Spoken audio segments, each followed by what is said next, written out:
সুপ্রিয় দর্শক মণ্ডলী, আমরা বর্তমানে অবস্থান করছি গাজীপুরের শ্রীপুরের সাতখামারের ডালে শহরের মিশরে। মিশরের পিরামিডের জন্য নয়, মিশরীয় জাতের এই মালটার চাষ করে ব্যাপক সাড়া ফেলে দিয়েছেন। মাত্র 20 টাকার টিকিটে ঘুরে দেখা যায় একটি মনোরম মালটা বাগান।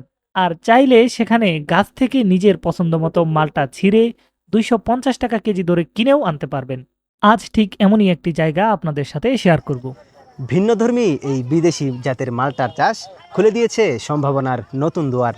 ইউটিউব দেখে আধুনিক এই মালটার চাষ করে ব্যাপক সাড়া পেয়েছেন ডালেশহর গ্রামের মতিউর রহমান, যিনি পেশায় একজন মেকানিক্যাল ইঞ্জিনিয়ার। উপজেলার বর্মি ইউনিয়নের ডালেশহর গ্রামে প্রায় 7 বিঘা জমির উপর লাগিয়েছেন ব্যতিক্রমধর্মী এই মালটার বাগান। নাম দিয়েছেন বাউনিয়া এগ্রো। মাত্র 4.5 বছরে তার লাগানো এই মালটা গাছ প্রায় 500টি মালটা গাছ এবং 60টি দার্জিলিং কমলার গাছ ফলের ভারে একেবারে নুয়ে পড়েছে। বাগান জুড়ে ঝুলে থাকা এই হলুদ মালটা দেখার জন্য আশপাশ এবং দূর দূরান্ত থেকে ভিড় করে দর্শনার্থীরা। কেউ আসছেন ঘুরে ঘুরে মালটা দেখার জন্য, কেউ বা তার পছন্দসই মালটা এখান থেকে কিনে নিয়ে যেতে পারছেন।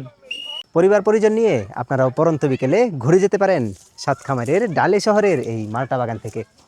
ছিঁড়তে পারেন নিজের পছন্দসই ফলটি এবং কাউন্টারে জমা দিয়ে সেখানে ন্যায্য মূল্য দিয়ে নিজের বাড়িতে নিয়ে গিয়ে আপনার পরিবার পরিজন নিয়ে খেতে পারেন ফ্রেশ এই ফলগুলো। বিশিষ্ট সাংঘাতিক ওমর ফারুকের আইডি থেকে নাইমুর খান তন্ময়, ডালে শহর মালটা বাগান।